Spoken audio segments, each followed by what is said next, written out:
अव्यक्तते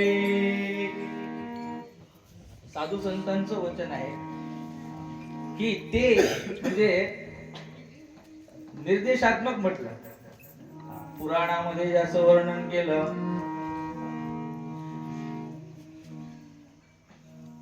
दूर देशस्थ दूर कालस्थ असं जे असते त्याला तो ती ते असं म्हणतात.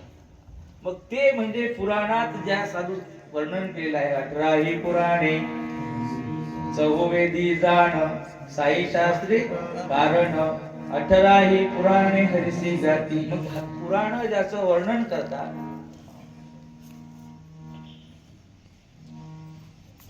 वेदांत वेद्य असा जो आहे वेद प्रतिपाद्य असं ज्याला मौली ज्ञानेश्वर महाराज म्हणतात ते ओम नमो जियाद्य वेद प्रतिपाद्य जय जय स्वसंवेद्या रूपा असं जे जगदाद्य कारण स्वरूप असं जे परब्रह्म आहे यतो वा इमानी भूतानि जायन्ते येन जातानि जीवन्ति यत् प्रविशन्ति विसंविशन्ति तद् ब्रह्म तत् सत्यम ते असं जे सत्य तत्व आहे अव्यक्त ते आकारले असं जे आहे ते अव्यक्त होतं पण ते नावारूपाला आलं कशासाठी आपल्या सगळ्यांच्या उद्धारासाठी. त्या परब्रह्माचं वर्णन नाही त्या रूपाला सर्व साधू संत वाळले. साधू संत भुलले वेडावले मुनिजन चतुर चित्ताचे तुझ्या स्वरूपाचे महिमान कोणा ना कळे जाण इथ वेडावले जन चतुर चित्ताचे. हे श्री अभंग गाथेमध्ये पूजनीय बाबांनीच शिवमहिम्न स्तोत्राचं मराठी ओवीबद्ध मराठी शिवमहिम्न केलेलं आहे. त्यातलं हे वर्णन आहे महिम्न पारंते परम विदुतो यज्ञ सदृशे. त्या श्लोकावरती महाराजांच्या ह्या ओव्या आहेत. तुझ्या स्वरूपाचे महिमान कोणा नाकळे जाण तेथ वेडावले जन चतुर चित्ताचे. वेडावले दोन कारण आहेत. ते रूपच असं मनोहर आहे म्हणून वेड लागलं आणि त्याचं वर्णन करता येत नाही म्हणून चकित अभिदत्ते श्रुतिरपी असंही त्यामध्ये एक वर्णन आलेलं आहे. श्रुती चकित झाली येतो वाचो निवर्तन्ते अप्राप्य मनसा सह. मौली ज्ञानेश्वर महाराज म्हणतात की त्या स्वरूपाचं वर्णन करण्याकरता मनेसी मुरडली वाचा कारण मन वाचा तीस तुझे स्वरूप मन वाचा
वाचा वर्णन करू शकत नाही मन वाचातीत.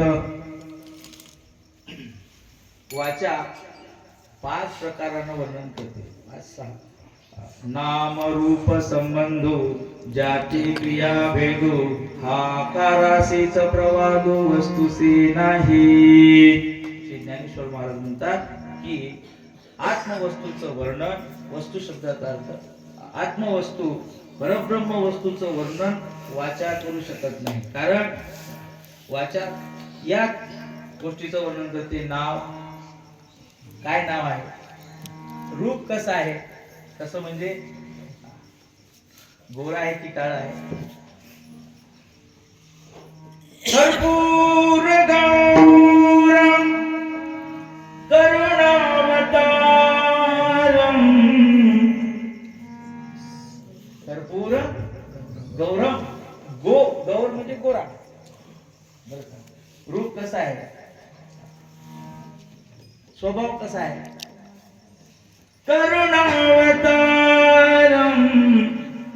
संसारसारम भुजगेंद्रहारम सदा वसंतं हृदयारविंदे भवं भवानी सहितं नमामि. भवानी सहित जो विराजमान आहे, भुजगेंद्रहारम, त्याच्या गळ्यामध्ये भस्मीभूती रुंडमाळा, गळ्यामध्ये काय आहे, गळा वासुकीचे हार, असं ज्याचं वर्णन आहे, असं ज्याचं रूप आहे, हे कोण करते, वाचा. हे या रूपाचं वाचा वर्णन करते. वाचा गायेत विशदू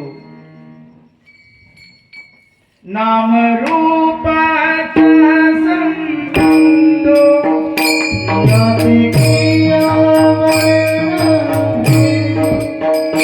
वाचा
काय अनुभव आहे की त्या भगवंताच्या रूपाचं वर्णन करण्याकरता पुराणामध्ये शेष प्रवृत्त झाला.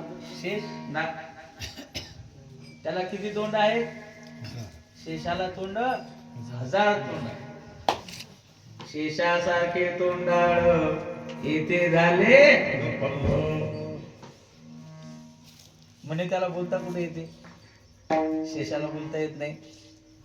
तो बोलायला गेला, त्याची जीभ 3 ठिकाणी विभागली म्हणे. तो त्याला बोलताच येत नाही. असं जर कोणी म्हणेल तर ज्याला बोलता येते, माणसाला बोलता येते की नाही, मग साधू संत म्हणतात आम्हाला बोलता येते पण आम्ही सुद्धा त्याच्याबद्दल बोलू शकत नाही. काय म्हणतात, मुका झालो मुका झालो मुका झालो मुका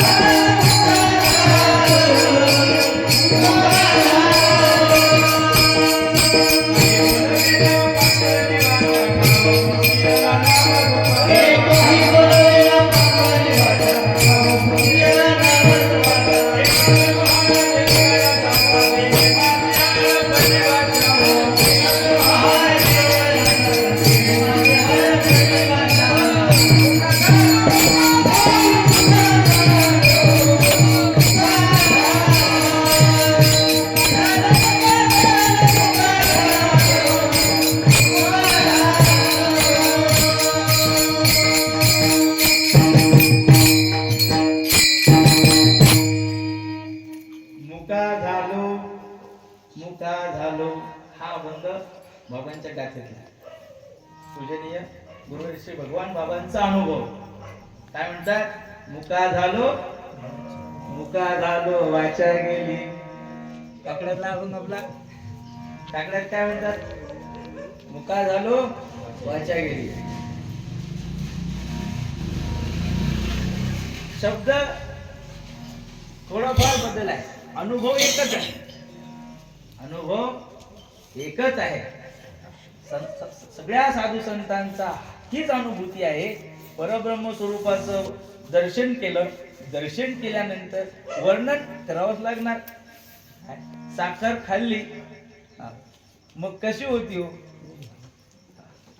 मग थोडं का होईना पण त्याचं वर्णन करायलाच पाहिजे. वर्णन करतोच आपण. मग ते वर्णन करताना काय झालं तर त्याचं वर्णन करता येत नाही. मनीषी मुरडली वाचा ठाऊन पवता दयाचा. श्री ज्ञानेश्वर महाराज म्हणतात, सर्व साधू संत म्हणतात की आम्ही त्या ठिकाणी आमची वाचा कुंठित झाली.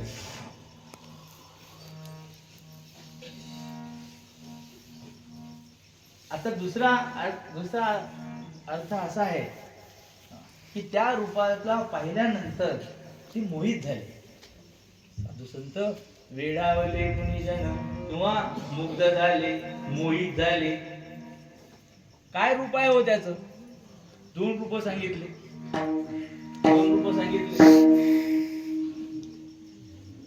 पहा काय असतं.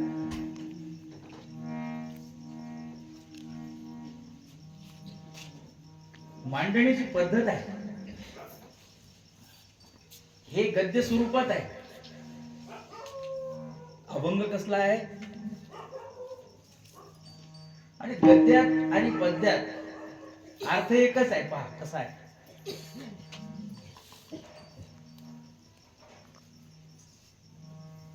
एक देव सर्व व्यापक रूप त्याचे आलोलिक. त्याने मोहिले सर्व लोक सकल जीवा पडिले ठेवून. मुका झालो मुका झालो मुका झालो मुका झालो. एक देव. काय लिहिलं? एक देव. एको देव. एक म्हणजे द्वैत निरपेक्ष एकत्व. केवळ असं जे आहे कैवल्य ज्याला म्हटलेला आहे, असा कैवल्याचा पुतळा. आता एक देव म्हणणं काय आणि अद्वितीय म्हणणं काय? द्वितीय म्हणजे दोन, आणि त्याच्या अगोदर काय लिहिलं? अद्वितीय. मग अद्वितीय म्हणणं म्हणजे दुसरा नाही. दुसरा नाही म्हणजे एक. अद्वितीय असं ते रूप आहे. एक एक हरि आत्मा जीव शिव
संत सम्राट ज्ञानी यांचे राजे, ज्ञानाचे ईश्वर काय म्हणतात, एक हरी आत्मा जीव शिव समा. समा म्हणजे समरूपाने तो जीव आणि शिवामध्ये समव्याप्त आहे. सर्व व्यापक महाराजांनी लिहिलं, एक देव सर्व व्यापक. मग सर्व व्यापक, मग कुठे कुठे व्यापक आहे, जीव शिव समा, सर्व जीवांच्या हृदयाशयामध्ये तो समव्याप्त आहे. हा ब्रह्म स्तंभ पर्यंतचे सगळे चराचरात्मक स्थाव जेवढे काही जीव आहेत, स्थूल सूक्ष्म, त्या सगळ्या भूचर जलचर खेचर असे जेही जीव असतील, प्राण्या ठाई भरला विश्वंभर, एको देवो सर्वभूतेषु गूढः. सांगण्याचा मतित अर्थ हा आहे की जे सर्व चराचरामध्ये समव्याप्त असं जे व्यापक रूप आहे, सभूमीं विश्वतो गत्वा अत्यतिष्ठत दशांगुलम, तो दशांगुले उरला असा जो व्यापक असा परमात्मा आहे, एक देव सर्व व्यापक. त्याचं रूप कसं आहे, रूप त्याचे अलोलिक, त्याने मोहिले सर्व लोक. कोण कोण मोहित झालं, त्याचं रूप तर असं मनोहर आहे. आणि त्या रूपाला मोहित कोण झालं, तर मोठ्याचा अनुभव सांगतात. मोठ्यापासून सुरुवात केली म्हणजे श्रीमद भागवतामध्ये जगत जननी देवी महालक्ष्मी आपल्या भीमक राजाच्या पोटी जन्माला आली. कौंडिण्यपुरामध्ये नारद मुनी गेले आणि नारदाचं काय काम आहे, ब्रह्मदेवानं नारदाला आपल्याला शाप दिला. दक्ष प्रजापतीने नारदाला शाप दिला. का दिला शाप, की माझे 100 पुत्र होते, काय सगळे तू हरिभजनाला लावले, माझं काम काय आहे, तू आमचा काय कारखानाच बंद पडला ना. दक्ष प्रजापतीला निर्माण कशासाठी केलं होतं, सृष्टीचा विस्तार करण्यात. त्याने केले 100 मुलं. या बाबाने काय केलं, 81 मुलं लागले, सगळे भजनाला लावले. त्याला राग, दक्ष प्रजापतीला राग आला. म्हणे आमचा सगळा प्रपंच बंद पाडला म्हणे तू, मग तुझं पाऊल जागेवर थांबणार नाही.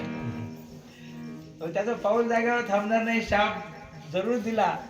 पण नारदाचं हे वैशिष्ट्य आहे की जिथे काय आपला अभंग आहे ना, जिथे कीर्तनाची जागा, की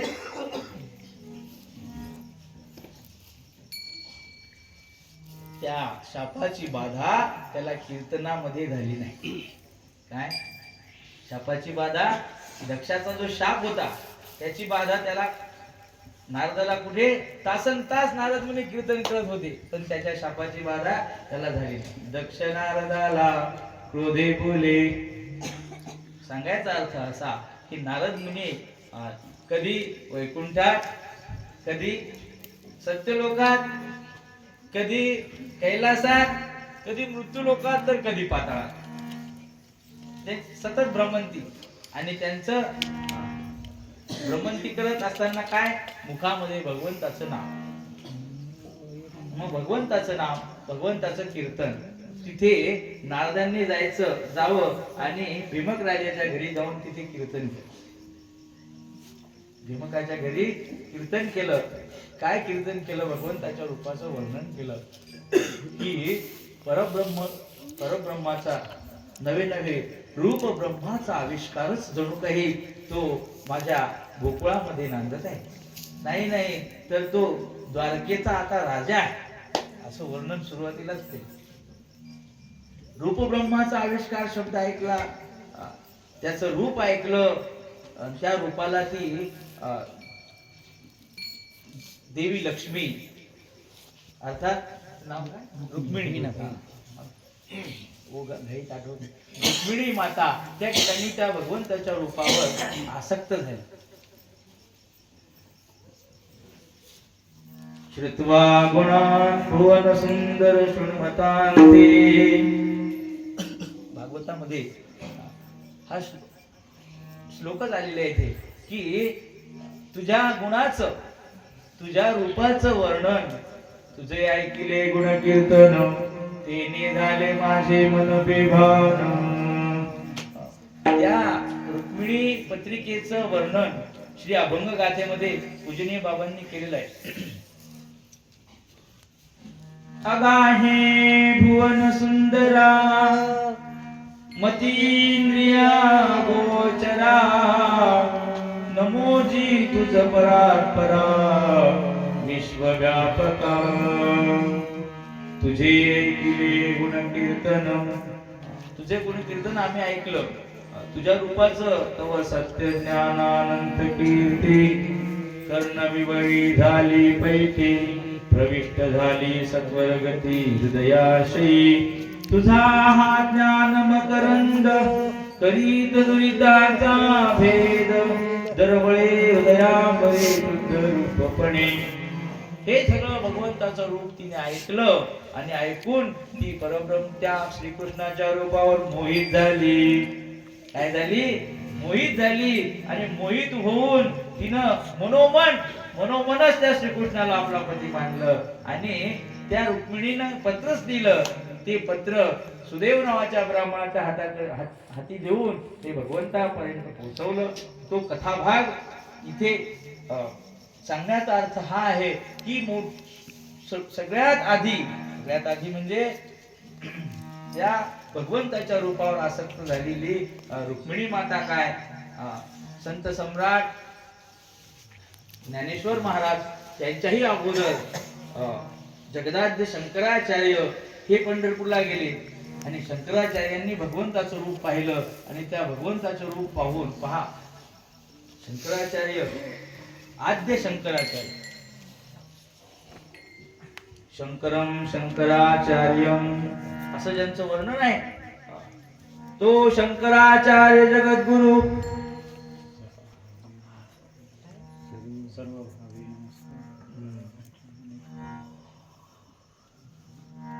अविद्या चंड भास्कर मोडोनिया माया तिमीर प्रकाशकी सरोवर योगियांची कुमलवी निगम कळी अर्थ भावार्थ उधळी नित्य करी दिवाळी योगियांसी.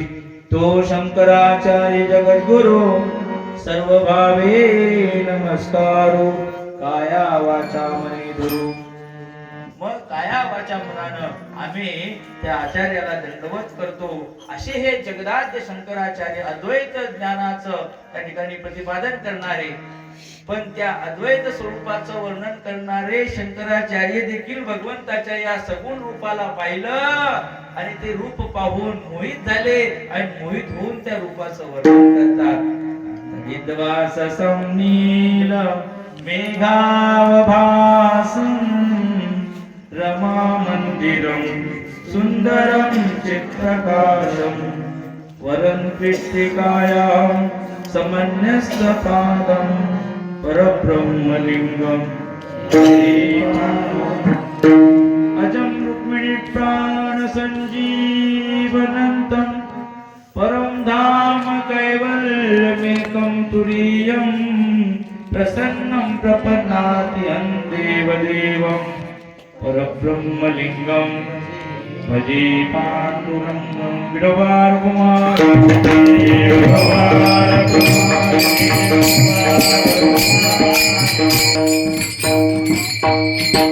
असं जे रुक्मिणी प्राण संजीवन असं परब्रह्म जे द्वारकेची मूर्ती आली तया ठाया ही द्वारकेची मूर्ती पंढरपूरच्या ठिकाणी आहे.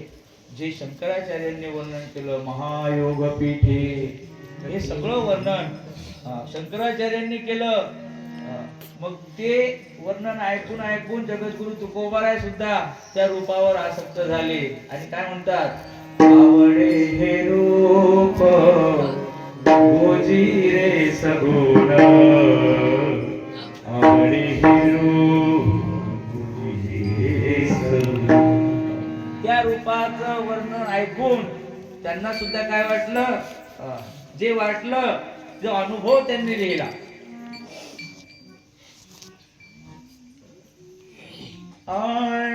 सुंदर ते ध्यान उभे विटेवरे करकटे वरे ठेवोनिया तुळसी हार गळा कासे पितांबर आवडे निरंतर हेची ध्यान. शंकराचार्यांनी वर्णन केलं, पुराणांनी वर्णन केलं, ते त्या रूपाला भुलले.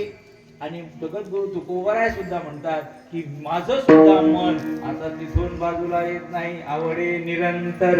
निरंतर म्हणजे सतत.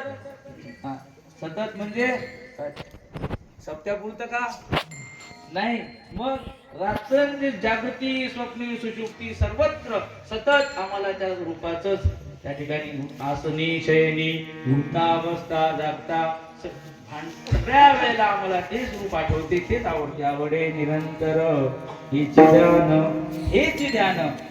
आता बाबांनी सांगितलं सकाळी की तुकोबांनी पाहिलं, त्यांना असं वाटलं का हो तुम्ही पंढरपूरला गेला होता, तुम्हाला काय वाटलं? आपल्याला असं वाटलं का की आता इथून जाऊच नाही बा? काय तुकोबराय काय म्हणतात की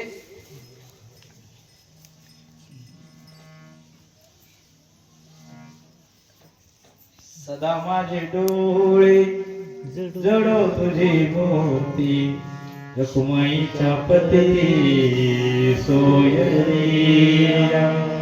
गोड तुझे रूप गोड तुझे नाम देई मज प्रेम सर्व काळ.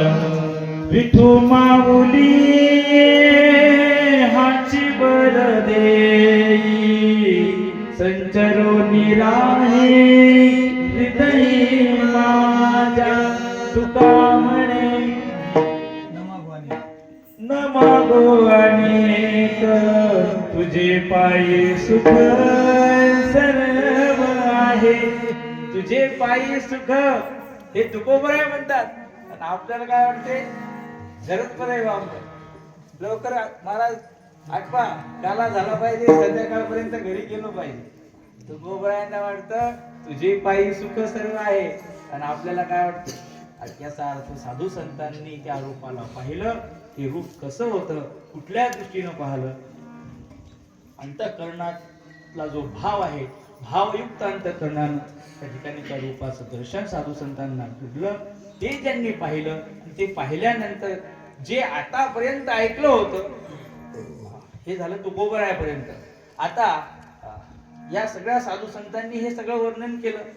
तुकोबरायांनी काय वर्णन केलं, मग हे सगळं वर्णन ऐकल्यानंतर पूजनीय गुरुवरे बाबा म्हणतात, मी बालपणातच पोथी जेवढ्या पोथ्या आहेत सगळ्या पोथ्या बाबांनी लहानपणीच वाचल्या. ए बाबू आमची पोथी वाचून दे बरं. आता बाबांना छंदच. मग त्या माऊलीनं बोलावलं की जायचं आणि तिचं दिवसभर तिचा ते पारायण करून द्यायचं. मग सगळ्यांना माहित झालं की या माऊलीला हा छंद आहे. मग सगळ्या पोथ्या बाबांच्या लहानपणीच वाचून पाठ झाल्या. हे सगळं वर्णन ऐकलं आणि ऐकून असं वाटलं की आपणही जाऊ एकदा पंढरपूरला. म्हणतात हा तो देव असा आहे. ज्ञानोबाराय म्हणतात की मला ते रूप पाहून काय झालं, सुख झालं. पण ज्ञानोबारायाचा अनुभव, तुकोबरायाचा अनुभव, संत जनाबाई, संत चोखोबा, सगळे साधू संत सांगतात की हे रूप मनोहर आहे. आणि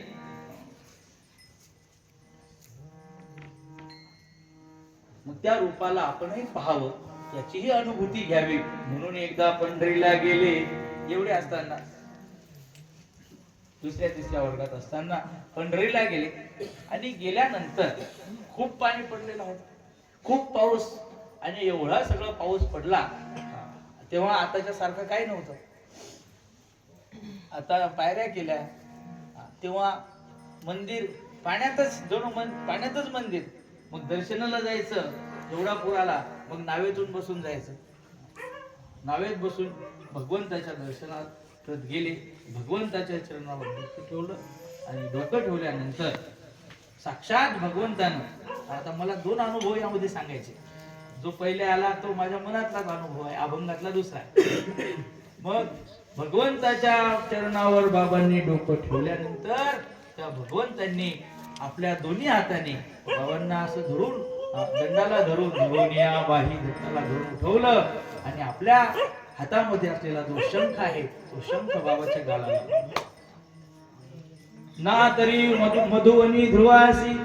मग मधुवनामध्ये ध्रुव बाळाला काही बोलता येईना. भगवंताला पाहिल्यानंतर बोबडी वळली त्याची, काहीच बोलता येईना ध्रुव बाळाला. मग त्या वेळेला भगवंतांनी ओळखलं याला बोलता येत नाही, म्हणून आपला शंख त्याच्या गालाला लावला. तेव्हा मग ध्रुव बाळ वेदाचेही मती दिले लागला बोलो. वेदाच्याही मती कुंठित होईल असे शब्द तो ध्रुव बाळ तेव्हा बोलू लागला.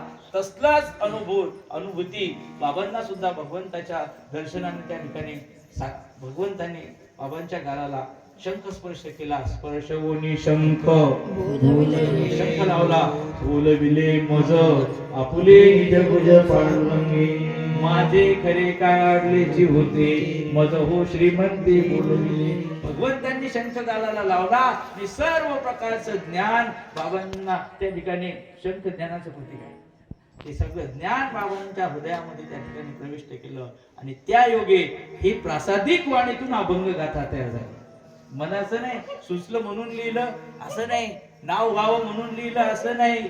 मग ही भगवंताच्या प्रसादाने, प्रसाद गुण संपन्न अशी ही वाणी आहे. गेय गुण संपन्न अभंग संपदा. कुठलाही अभंग घ्यावं, तुकोबरायाचे अभंग पाठ जोडा आणि हे बाजूला, असं कुठलाही चाली, कोणी म्हणे चालीच बसत नाही. तुम्ही आज सगळे अभंग म्हणले की नाही, बसतात ना चाली. मग ही प्रासादिक वाणी आहे आणि ही प्रासादिक गुण संपन्न अशी भगवंताचे अभंग त्या ठिकाणी रचले. त्यातलाच हा आजचा अभंग बरं का. भगवंताचं रूप वर्णन करणार हा अभंग आहे. काय अनुभव आला हो महाराजांना त्या भगवंताचं? आतापर्यंत जे ऐकलेलं रूप होतं, ते ऐकलेलं, आतापर्यंत जे ऐकलं तेच मला त्या ठिकाणी प्रत्यक्षत्वानं समोर आलेलं आहे. मला याचा अर्थ मला अभिज्ञा प्रत्यक्ष झाला. प्रत्यक्ष आतापर्यंत जे ऐकलं तेच प्रथमतः मला दर्शन झालं. सगळ्यात अगोदर जे आपण ऐकलेलं असतं वा सगळ्यात अगोदर जे वस्तू दर्शनाचं जे अनुभव येतो, मग प्रथमतः येणारा जो अनुभव त्याला अभिज्ञा प्रत्यक्ष म्हणतात. ते अभिज्ञा प्रत्यक्ष मला झालं. अभंगाच्या पहिल्या चरणामध्ये बाबा सांगतात भगवंताचं काय रूप आहे आणि कसा मला त्या ठिकाणी भगवंताचा अनुभव आहे. अद्वितीय मनोहर, अद्वितीय मनोहर, अद्वितीय मनोहर, अद्वितीय मनोहर,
अद्वितीय मनोहर ऐसे मूर्ती हे साचार आजी प्रत्ययासी आले पाहता लोचन निवाले माझे डोळे शांत झाले. म्हटले आतापर्यंत मी ऐकलं होतं तो अनुभव मला प्रत्यक्षत्वाने आला.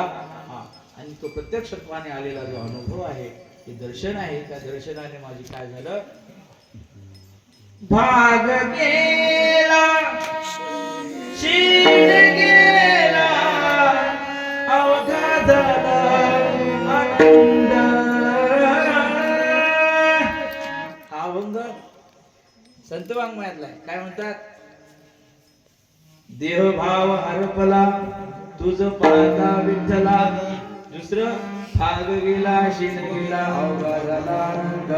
त्याच अर्थानं पूजनीय बाबा या ठिकाणी या अभंगामध्ये म्हणतात की आजी शीण गेला साचा अनंता जन्मीचा. तिसऱ्या चरणामध्ये आजी शीण गेला साचा भगवान म्हणे विठ्ठल पाहता जीवा सुख झालं रूप पाहता लोचनी सुख झाले हो साजणी. ज्ञानोबाराय गवळणीमध्ये म्हणतात की हे साजणी अगं मला हे रूप पाहून काय झालं सुख झालं. मग चराचरामध्ये समव्याप्त असणार हे जे परब्रह्म तत्व आहे